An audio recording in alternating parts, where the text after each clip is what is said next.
Hey kids, it's Dan from the FMV Archive, and in 1996, I was super stoked to buy Fox Hunt for the PlayStation 1. This was a spoof comedy in the vein of Naked Gun, and it was a kind of a 007 type of movie.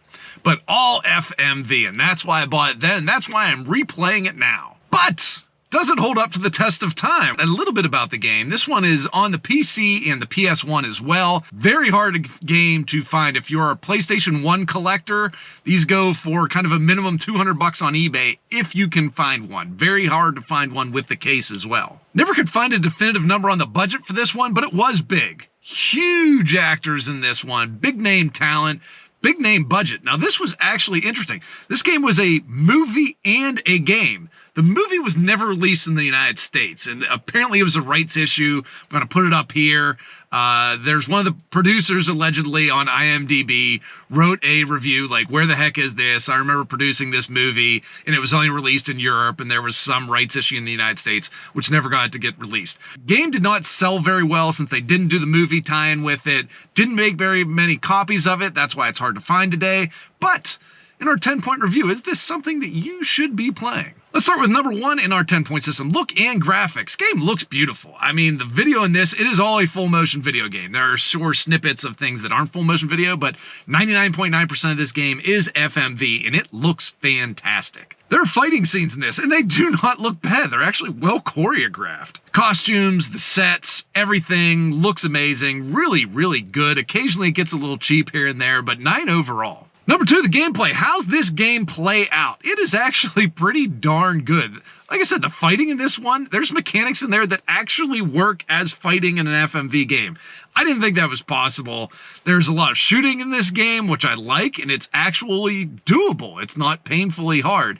There are some times you'll fail in it. You probably won't get it perfect, but I liked that. It was actually challenging, the shootouts. All pairs together really well. I enjoyed the puzzles in it. Overall, love the variety in gameplay. 7 overall for gameplay. Like I said, that final boss just takes away. Number 3, the story. Does this story make sense? No, it is very silly. It is a Naked Gun type of story. There's this Russian TV guy that made all these Russian TV shows that were shown in America and were wildly popular.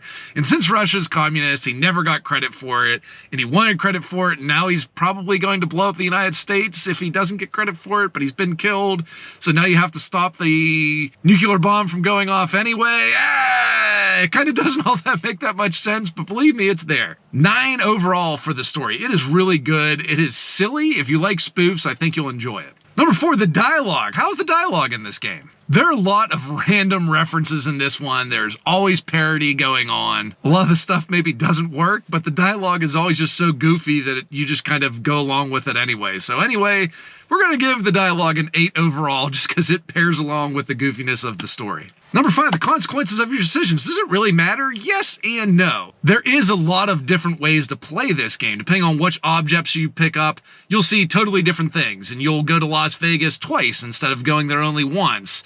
You'll see different people in pictures. You'll see just different things happen. So there is a lot of difference there. So there are consequences to your decisions. While it doesn't wildly change the story, it does change the gameplay a little bit. So we're going to give you a 6 overall for consequences. Number 6, the acting. The acting is what makes this game great and makes this game playable. It has big name actors. Timothy Bombs, like I said, was in The Paper Chase. He is in The Last Picture Show. Combined, those were nominated for 11 Academy Awards. And he is not just a bit player in this. He is the lead in both of those movies. Timothy Bottoms has some acting chops. He was an Elephant, a Gus Van Sant movie. This guy gets around in the 90s. I don't know what happened to him. He just did all these crappy action movies. He's also an American Hero, which is a great, great, great game. Even though it's unfinished, I would love to have seen a finished version of this game.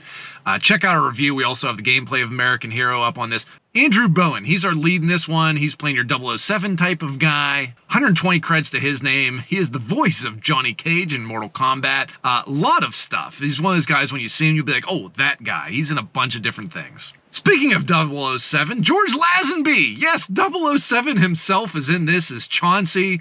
Plays kind of a, he's the guy helping you out in this one. He's got his eye on you. He's got your back, and he does it really well. Very suave guy. The Richter brothers, Alan and Alan, have a pretty funny role in this one. I like what they do here. The comedy works between them really well, and their characters are great.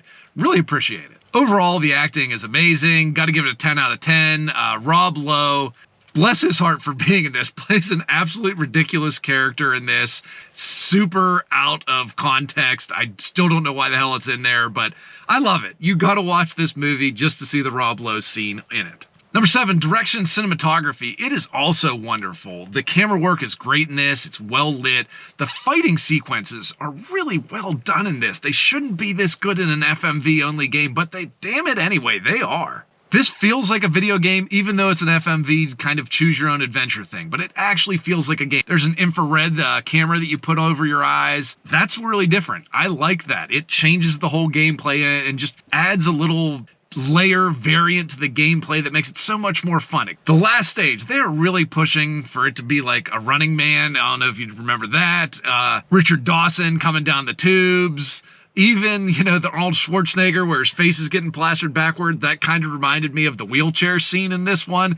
I think they watched Running Man. I think they like that, and I think they incorporate some of the ideas of that into this. The snowboarding scene is really good. I mean, it is an action scene, and it looks like any other action scene, snowboarding movie. It is really well done. Number 8, the music. There's actually a soundtrack for Fox Hunt. Remember, they're making a movie alongside this video game. So there's an actual, I believe, 12-track soundtrack on this. I mean, there are the Butthole Surfers, All You Need by Sublime, Jeopardy, Greg Kinban, Faith No More is on this. A lot of big names. Music, 10 out of 10, easy. Number 9, inventiveness. What in this game is new and different in the FMV world in 1996? They're making a movie and a game at the same time. I'd say that's pretty darn inventive. There's a real soundtrack with actual music that people have heard. Holy cow, that's inventive. Fighting in an FMV game that actually works. There are buttons to hit, there are things to do, there are moves to see.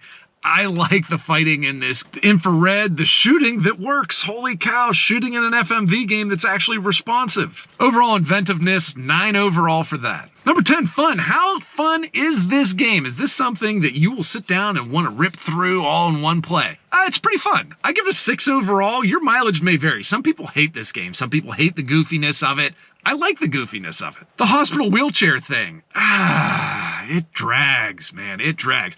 There's some of the things in this game, like the fighting, the wheelchair scene. I think they wanted to pad the time on this, so they just made them very long, and some of it's pretty difficult, to be quite honest with you. The story-driven stuff is great, the locations are great, the sets are great, the acting is great, and that makes it fun. You want to watch it, you want to get through it. But some of the stuff gets a little bit hard, a little brain-dead 13-y with that wheelchair thing. It feels a little bit random, but there is a path that you have to take. But again, I'm just guessing. There's nothing that based in logic. I just got to memorize it. So our final score, 83. Pretty darn high for a game, but again, your mileage is going to vary on this one. Our final verdict. A lot of people hate this game, and I get it. It is goofy. It is just FMV, but all the reasons I said, the fighting, the acting, everything involved with this just makes it nostalgic for me. Again, I loved it in 1996, and I played today, and I thought it was going to suck because I started reading reviews, and I'm like, everybody hates this. Maybe I just thought FMV was cool in 1996.